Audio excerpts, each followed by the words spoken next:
Por la prensa libre y el derecho que todos ustedes tienen a la verdad, yo soy la Red Independiente. Presenta Noticias 1 con Mónica Rodríguez y Mauricio Posada. Buenas noches y bienvenidos a la mejor información en este puente festivo. Durante este fin de semana, por donaciones de 200,000 pesos, recibirán 23 boletas para participar en el concurso del carro de la Independencia y además este maravilloso morral backpack en poliéster reflectivo con 4 bolsillos, 2 de ellos de malla.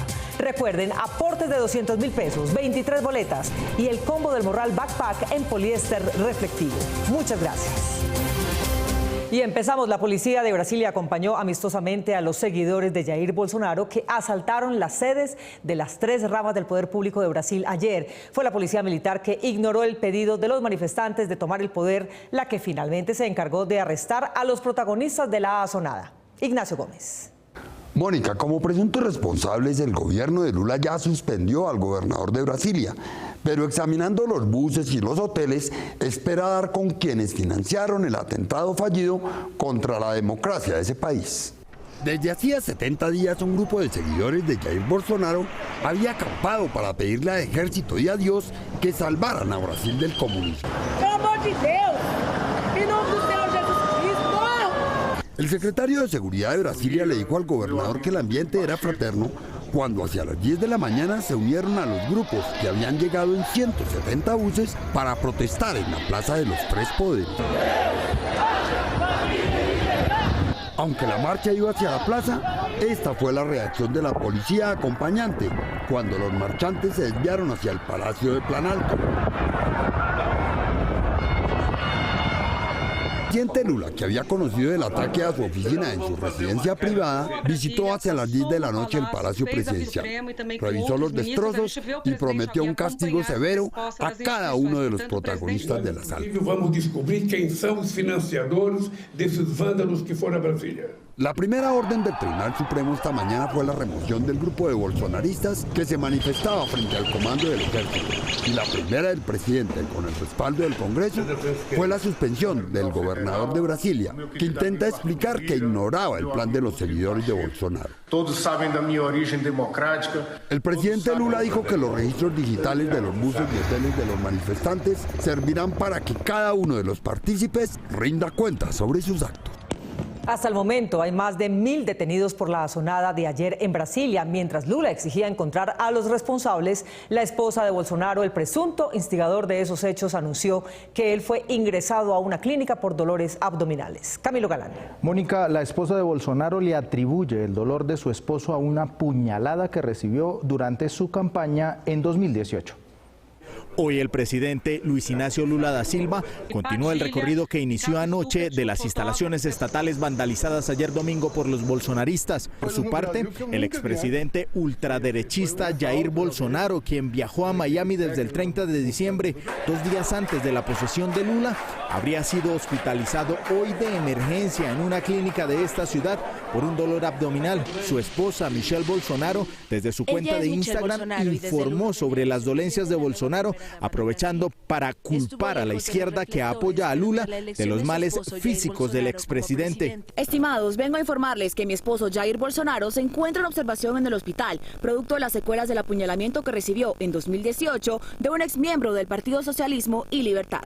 Estamos en oración por su salud y por Brasil. Dios nos bendiga. Aunque la noticia fue divulgada por medios de comunicación de todo el mundo, hasta el momento no hay prueba del ingreso de Bolsonaro a un centro de salud, ni hay pistas sobre su verdadera condición física, por cuanto el hospital Advent Health en Kissimmee, Florida, en donde supuestamente fue internado, se negó a dar cualquier información. Desde Ginebra, el secretario general de la ONU, Antonio Guterres, condenó los hechos, asegurando que quienes violaron la ley y vandalizaron las edificaciones deben pagar por sus actos.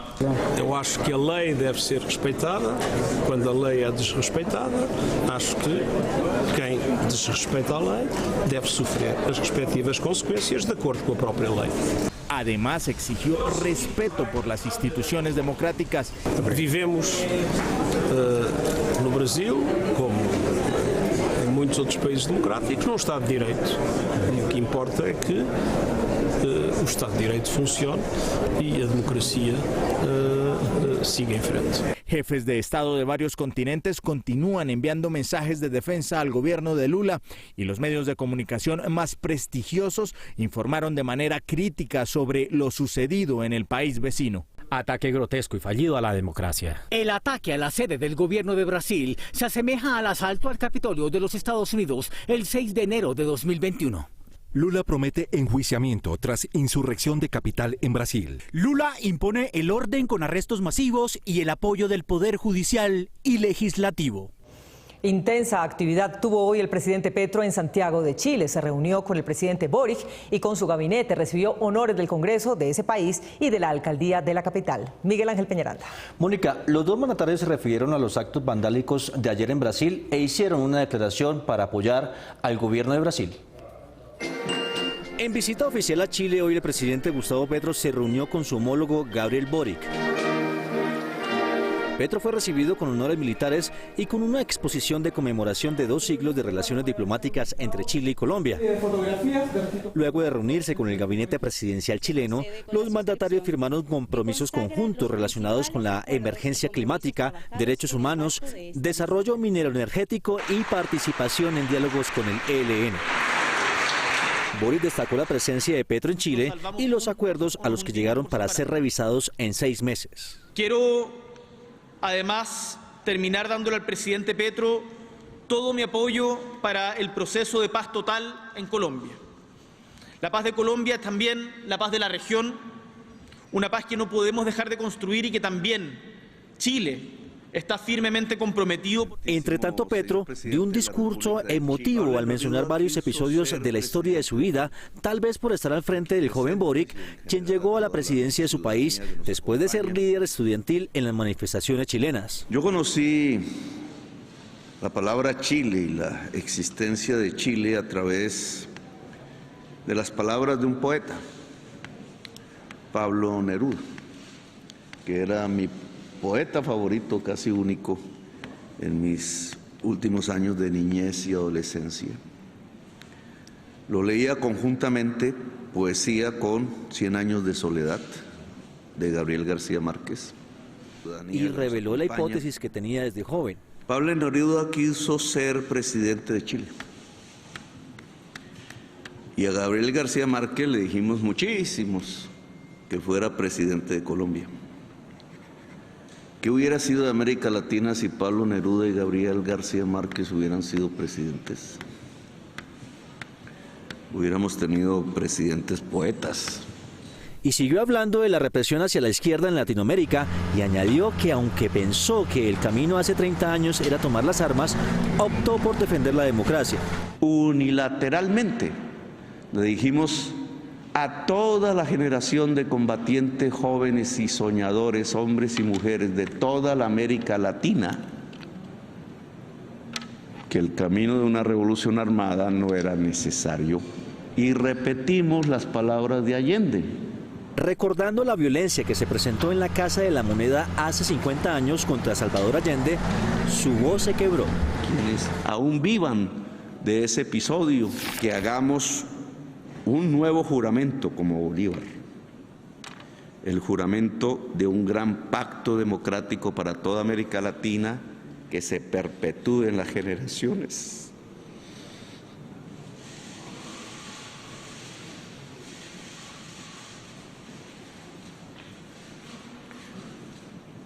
De 100 años de soledad. Gracias. El recorrido de Petro continuó este lunes con ceremonias de honores en el Congreso y la alcaldía de Santiago de Chile, en donde fue declarado huésped ilustre de la capital. Mañana martes el presidente Petro será recibido por los presidentes de los tribunales de justicia de Chile. Además de la publicación de los videos de las reuniones del equipo de campaña de Gustavo Petro, el gobierno Duque pretendió negarle al presidente el acceso a información de seguridad nacional y le ocultó las operaciones de un grupo de inteligencia. Enrique Tapias. Mónica, en los informes de empalme de la policía, esta pasó por alto mencionar que 4 agentes de inteligencia estaban destacados en Ámsterdam monitoreando celulares y comunicaciones electrónicas de presuntos delincuentes colombianos. Más bien nos damos de frente contra Alejandro Gaviria. Decenas de videos filtrados a una parte de la prensa colombiana en época de las campañas presidenciales antes de la elección de junio del año pasado, pero cuando ya se conocía la gran favorabilidad del candidato Gustavo Petro en la intención de voto de los colombianos, fueron grabados ilegalmente por un grupo de oficiales de ciberinteligencia de la policía que trabajaban en la DIPOL, sigla con la que se conoce la división de inteligencia de ese organismo estatal. No puede ser Petro el que lo ataque. Las largas horas de grabación, sin embargo, no afectaban las campañas de todos los candidatos, sino a la del aspirante en la oposición del entonces gobierno y al régimen político dominante en el país desde hace décadas, la de Petro. La vez pasada entraron con el tema de los WhatsApp. Pese a que el medio de comunicación que divulgó la mayoría de las grabaciones visuales que hacían quedar mal al candidato de la oposición, explicó que obtuvo esas piezas de una fuente anónima. Noticias 1 confirmó con funcionarios con conocimiento directo de los hechos que, al menos en el primer semestre de 2022, precisamente el de mayor actividad de los candidatos presidenciales, un grupo de oficiales seleccionados por sus conocimientos en ciberinteligencia, es decir, en espionaje en el mundo digital, penetró con herramientas cibernéticas la campaña Petro Presidente y que parte de los materiales así adquiridos fueron los publicados en esos momentos. El director de la Dirección de Inteligencia de la Policía DIPOL en la época era el general Norberto Mujica y el director general de la institución era el general Jorge Luis Vargas, quien también fue director de inteligencia. Ambos fueron nombrados en esos cargos por el entonces presidente Iván Duque, quien públicamente se opuso a varias de las propuestas del candidato Petro y mostró sus preferencias por otros contendores. El hoy jefe de Estado reaccionó a la publicación de los videos de unas reuniones internas de su campaña que fueron realizadas contactando a varios asistentes mediante plataformas como Zoom y Teams. Está desesperada la revista Semana con el ascenso en nuestras encuestas. Están publicando simplemente la evidencia que nos grabaron ilegalmente. ¿Quiénes? Los mismos que le entregaron grabaciones, el gobierno. Un Watergate que debe ser investigado por una comisión independiente. Aunque Noticias 1 tiene evidencias de las actividades clandestinas del grupo de oficiales de ciberinteligencia de la policía, se abstiene de publicarlas a petición de sus fuentes.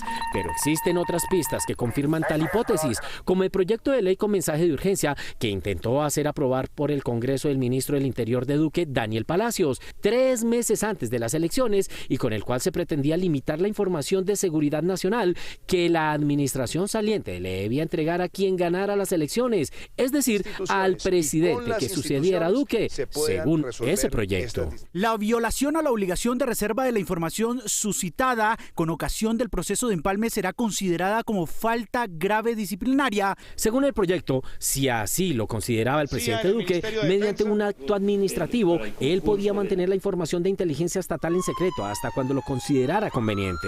Una ola de críticas estalló entonces. Solicito al gobierno retirar el extraño proyecto de ley que pretende reglamentar el proceso de empalme. Busca privar al presidente electo de información. Es antidemocrático e inconstitucional. Aunque ese proyecto se cayó por escandaloso, sus propósitos se cumplieron clandestinamente, añadieron las fuentes de Noticias 1, quienes confirmaron que desde el año 2020, oficiales de inteligencia de antinarcóticos han visitado instalaciones de la Policía Internacional en Holanda para hacer análisis de información oficialmente, pero para monitorear celulares, computadores y otros aparatos conectados a Internet de manera extraoficial. En el proceso de empalme entre el gobierno Duque y los delegados del gobierno Petro, los primeros omitieron darles estos datos relevantes de inteligencia a los segundos. El ministro de Defensa Iván Velásquez tampoco recibió información sobre estas actividades antes de posesionarse. Solo fue instruido de la existencia del software holandés y de las actividades policiales intercontinentales tiempo después de ser el superior jerárquico de las Fuerzas Armadas y de Policía.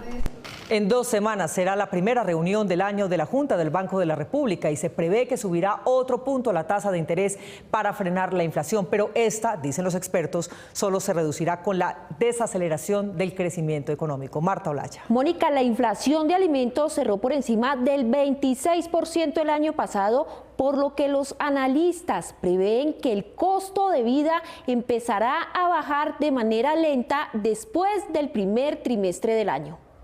Este año la inflación seguirá siendo el dolor de cabeza del gobierno Petro y de los hogares colombianos, que tendrán que seguir enfrentando altos costos, especialmente en los alimentos, que cerraron el 2022 con un incremento del 27.8% según el DANE. Y aunque se espera que el costo de vida, que cerró en 13.12%, empiece a bajar en el primer semestre de este 2023, los analistas consideran que este descenso será lento. La bajada de la inflación en Colombia va a ser bastante lenta, solamente desde un punto de vista de desaceleración económica se va a poder ver una bajada de la inflación. Los expertos también advierten que se necesitará un plan de choque del gobierno para ponerle freno a la inflación, ya que no basta solo con el alza de las tasas de interés por parte del Banco de la República. Tendremos que ver a un gobierno ejecutando políticas de producción en el campo agropecuario e industrial para que la inflación se reduzca con medidas monetarias y con intervención adecuada del Estado en la economía. Pero, ¿cuáles son los factores que seguirán impulsando al alza el costo de vida este año? El aumento de los salarios en el mercado lo que hace es aumentar los costos de producción y eso hará que los empresarios tengan que subir precios. Segundo, el aumento de los servicios que aún no han subido de precio, como los arriendos, la salud y la educación, y tienen un peso muy importante dentro de la canasta de los hogares.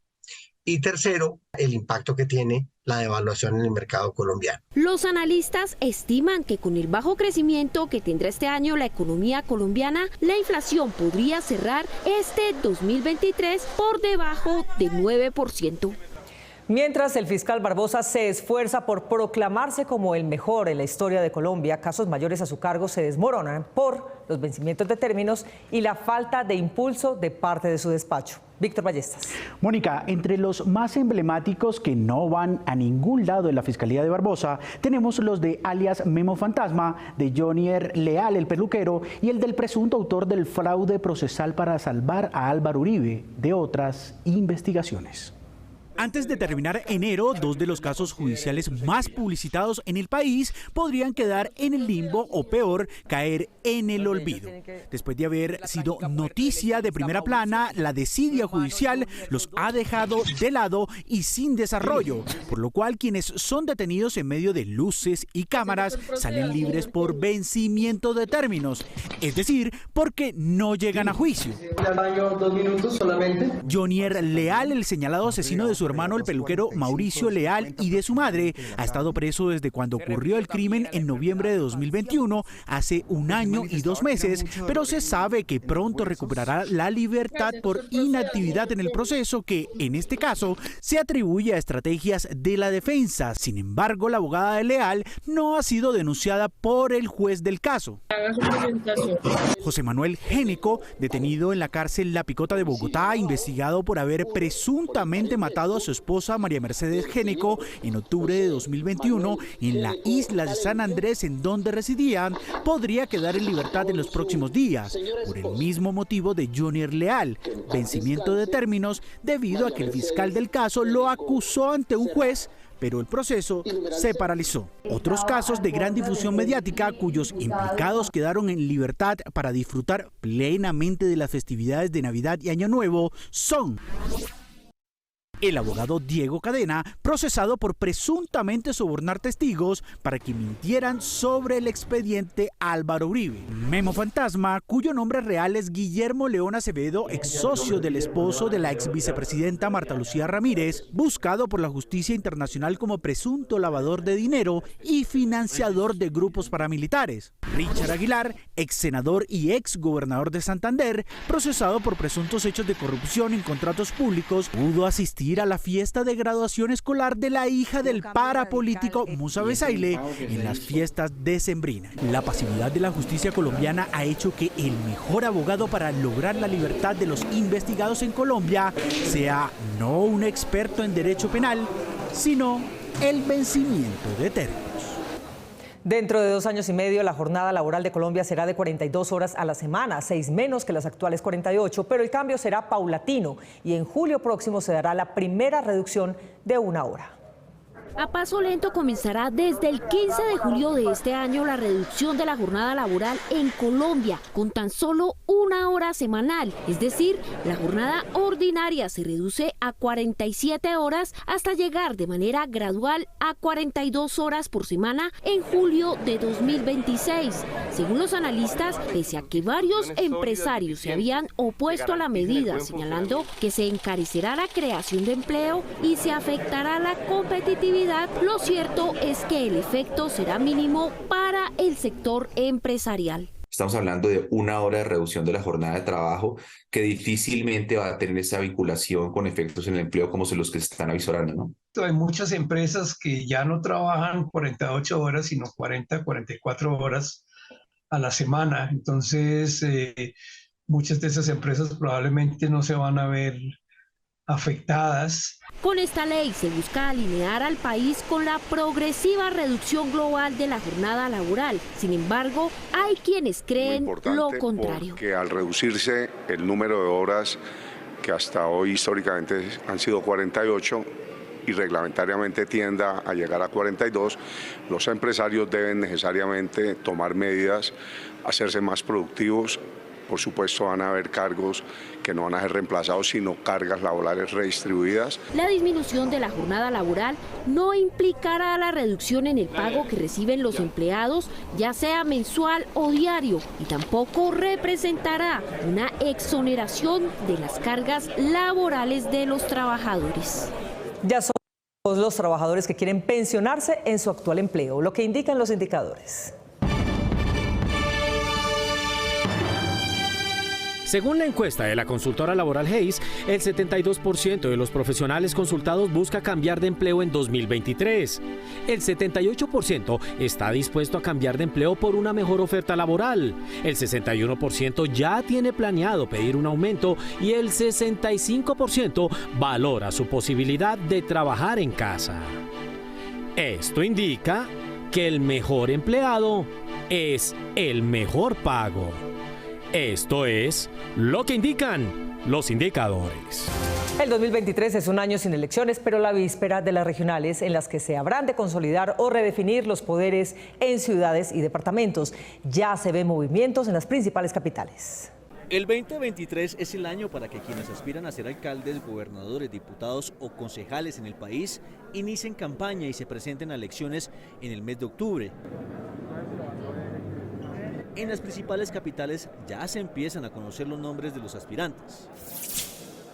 En Bogotá suena Carlos Fernando Galán, del Nuevo Liberalismo, quien nuevamente aspira a la alcaldía después de conseguir más de 1 millón de votos en la última contienda con Claudia López. También aparece Guillermo Alfonso Jaramillo, secretario de Gobierno y de Salud de Gustavo Petro en la alcaldía de Bogotá entre 2014 y 2016, quien manifestó en los últimos días su intención de ser candidato del Pacto Histórico, al igual que Gustavo Bolívar, quien no ha confirmado si hará campaña o no. Entre los uribistas que aspiran a quedarse con la capital está Juan Daniel Oviedo, exdirector del DANE durante el gobierno de Duque, y el exministro de Defensa, también de Duque, Diego Molano. En Medellín, las aspiraciones están relacionadas con los partidos tradicionales y con las de quien hoy ocupa el máximo cargo, el alcalde Daniel Quintero. Lucas Cañas Jaramillo, candidato por el Partido Conservador, es considerado cercano a la casa de los Valencia Cosio. En esa línea conservadora también se encuentra Alfredo Ramos Maya, hijo del condenado por parapolítica Luis Alfredo Ramos. Con esa aspiración apareció el politólogo Gilberto Tobón, quien sorprendió a todos por su cambio de opiniones de la izquierda a la extrema derecha. Albert Corredor, quien era concejal por el Centro Democrático y criticado por su cercanía con el alcalde Quintero, renunció a su curul y ahora es visto como candidato del Pacto Histórico. En Cali, entre los nombres para reemplazar al alcalde Jorge Iván Ospina, está el polémico exministro de Justicia del gobierno Duque, Wilson Ruiz, oriundo de Cali. Su inscripción la hará por firmas. Roberto Ortiz, actual concejal y segundo después de Ospina en 2018. Hernando Morales sería el candidato del alcalde Jorge Iván Ospina, inscribió su aspiración por firmas en diciembre del año pasado y fue abogado del destituido gobernador Juan Carlos Abadía. En Bucaramanga, el primero que anunció su candidatura fue Carlos Sotomonte, ex consejero del actual alcalde de Bucaramanga, Juan Carlos Cárdenas. Miguel Ángel Sánchez renunció a su cargo como secretario general del Partido Liberal para ser candidato a la alcaldía de la capital santandereana. Jaime Beltrán, que obtuvo la segunda votación en las pasadas elecciones locales, es actual concejal y cuenta con el apoyo de las iglesias cristianas para la alcaldía. En Barranquilla, la alcaldía históricamente ha estado en la Casa Char y muchos dan por seguro que el ex precandidato presidencial Alex Char irá por ella otra vez. Carlos Acosta fue secretario general del actual alcalde Pumarejo y sería otra de las piezas del clan Char para conservar la alcaldía. Aunque no ha confirmado su aspiración, el abogado Miguel Ángel del Río, cercano al pacto histórico, suena dentro de los aspirantes a dirigir la capital del Atlántico, en contra de los Char, los Erlain y demás castas políticas del Atlántico. El mareo ya no será la disculpa para quienes quieren navegar a alta velocidad. La tecnología está ofreciendo una lancha rápida que, en lugar de saltar sobre las olas, vuela a centímetros de su superficie. Lo más reciente en tecnología fluvial es este bote eléctrico que usa hidroalas para literalmente volar sobre el agua. Se trata de CA, un barco de velocidad completamente eléctrico de fabricación sueca, capaz de alcanzar velocidades de 30 nudos y con una autonomía de más de 80 kilómetros por carga. So what we've done is that we have aircraft wings or hydrofoils under the water, which make this boat fly above the friction. Candela, su fabricante, ha desarrollado una tecnología que le permite a esta nave volar cuando alcanza una velocidad de 16 nudos, es decir, 30 kilómetros por hora. Es ahí cuando sus hidroalas entran en acción y lo elevan por encima del agua, evitando la fricción y volviéndolo más eficiente energéticamente. Además, la sensación de navegar que tantos problemas de mareo produce a quienes van a bordo se acaba cuando este se levanta. Este barco ya se encuentra en el mercado y tiene un valor de $395.000, cerca de 1.940 millones de pesos, pero si lo quieren adquirir, deberán esperar una fila que ya supera los 160 pedidos. La piloto colombiana Andrea Domínguez volverá a las competencias internacionales en este 2023 y tras 3 temporadas en las que su deporte, las motos acuáticas, se vieron afectadas por la pandemia. La reina colombiana de la velocidad en aguas abiertas vuelve. 2023 arrancamos con todas, estamos hablando de todos los preparativos para iniciar nuevamente la Liga Europea.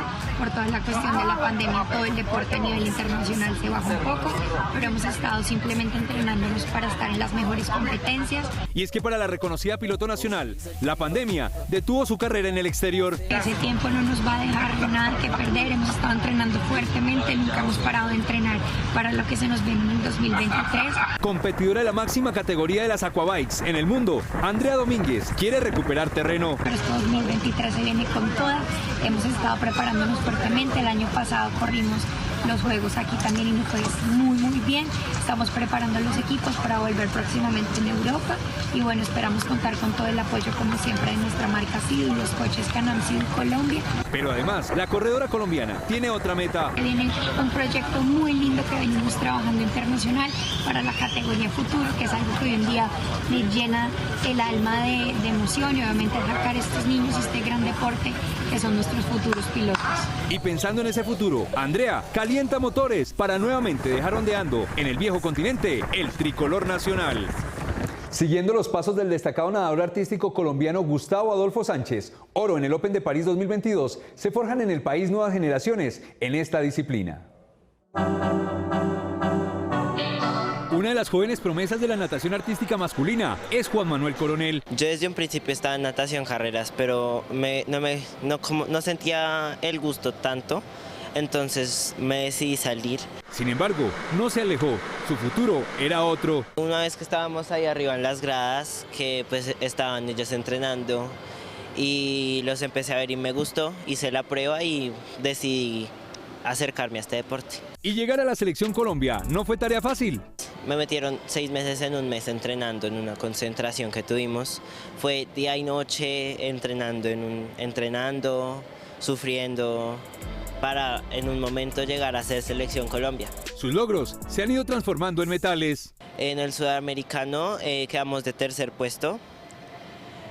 Sí tuvimos buen resultado y hemos mejorado mucho después de esa competencia. En esta temporada espera seguir subiendo su nivel con Bogotá. Ahorita estamos preparando 3 rutinas, que es el dueto técnico junior, 2 son los masculinos y estamos preparando para Juegos Nacionales 3 equipos. Juan Manuel Coronel, con cerca de 4 años de práctica, va consolidando un trabajo que mezcla lo deportivo con lo artístico y persigue, ¿por qué no?, un sueño que es olímpico. Entre las actividades que más se destacan en varias ciudades durante esta época del año están las llamadas banquitas o golito. Gerson Caucha. Mauricio, es el caso del barrio Verbenal en el norte de Bogotá, donde se juega uno de los torneos más destacados, cuyo objetivo tiene un fin social. En la carrera 15B con calle 187 en el barrio Verbenal en Bogotá está la cancha de fútbol que los mismos habitantes del sector barren y cuidan para el torneo de banquitas que se disputa hace 13 años.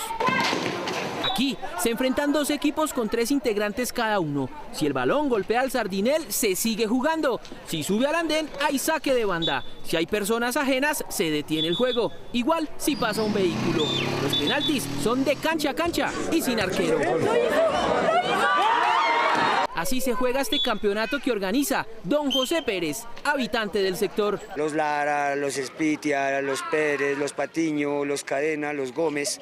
Todos decidimos que listo, vamos a empezar otra vez a dar regalos y una de las formas era hacer un torneo. Entonces hacemos un torneo y damos una premiación poquita, pero se recogen para los regalos. Regalos que se entregan a final e inicio de cada año para alegrar y unir a la comunidad. Me parece la verdad genial porque es que ninguna cuadra en este sector lo ha hecho y pues la verdad me encantó, la verdad, porque es que siento que uno puede liberarse aquí.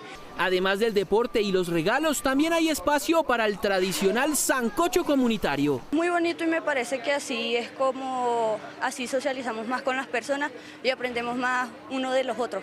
Infantil, juvenil y mayores son las categorías de este torneo, que ya va por su 3ª generación. Hay niños que han jugado acá desde los de 5, empiezan a los 5 y 6, también los ponemos a jugar, ya después juegan sub-12, ya después sub-17 y ahora ya están jugando en única con nosotros y como se les inculcó eso, ellos lo hacen.